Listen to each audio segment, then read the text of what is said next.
السلام عليكم. اليوم ان شاء الله غادي نشارك معكم واحد الطويجين طريقه اللي سهله وبسيطه، يعني غادي ينفع المبتدئين وكذلك حتى الناس الموظفين. وحتى الا كنت لاله بغيتي تمشي للحمام او لا بغيتي تخملي دارك وما عندكش الوقت، تقدري توجدي هاد الطويجين على تيساع وتحطيه حتى الوقيته اللي تبغيه وتشعلي ليه يا خيتي ويكون واجد. المهم بالنسبه للطريقه راه سهله وبسيطه، ان شاء الله غنشاركها معكم. كيف ما كتشوفوا انا خديت الحماد درت فيهم قزبر ومعدنوس، وبالنسبه للعطريه درت شويه ديال السكنجبير، شويه ديال الابزار والخرقوم عرق، وشويه ديال التحميره. كيف ما كتشوفوا غادي نضيف شويه ديال الملحه، وغادي نضيف شويه ديال الزيت البلديه. نتوما بغيتو ديروا الروميه ديروها، وغادي نضيف شويه ديال الماء وغنشرمل هذوك اللحيمات. كيف ما كتشوفوا صدقوني هاد الطريقه راه سهله وبسيطه. خديت الطاجين كيف ما كتشوفوا، غادي ندير فيه البصله ديالي. غادي نحاول نحل هذيك البصله كامله نفرشها في الطاجين، وغادي نضيف اللحيمات.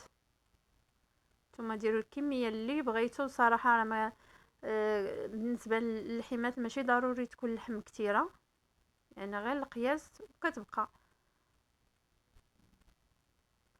المهم كتبقى باينه. كيف ما كتشوفوا انا درت اللوبيا وغادي ندير خيزو. ما تخافوش راه اللحيمات راه كيطيبوا، كلشي كيطيب في خطره وحده، يعني مع الخضيره ماشي ضروري ديري خضره تكون هكذا مقطعه طويله او لا، يعني تقدري ديرها القياس اللي بغيتي، رقيقه او لا غليظه ماشي مشكل، يعني راه كتجي الطياب في القياس ديالو.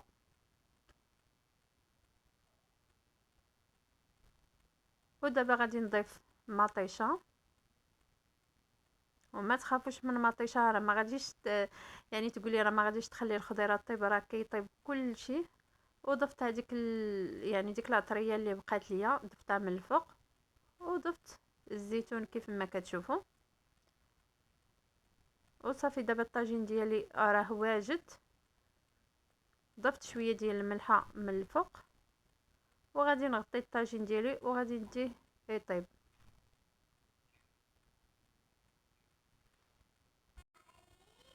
بالنسبه للعافيه يعني تكون متوسطه، وغادي نخليه يطيب يعني بلا ما تطلعي ليه ما حتى شي حاجه، يعني ديك الخضيره غتطلق الماء ديالها. وصافي دابا من بعد ما طاب الطويجين كيف ما كتشوفوا غادي نضيف ليه شويه ديال الزيت البلديه من الفوق، وغادي نخليه يطيب. وصافي هذا هو الطويجين ديالي. كيف ما كتشوفوا راه كيجي بنين وسهل، ما كاين لا قلبي لا حتى شي حاجه. كيف قلت لكم راه اللحيمات غتلقاوهم طيبين بحالهم بحال الخضيره. ودابا ما بقى ليا الا نقول لكم انا السلام عليكم حتى الفيديو الجاي ان شاء الله.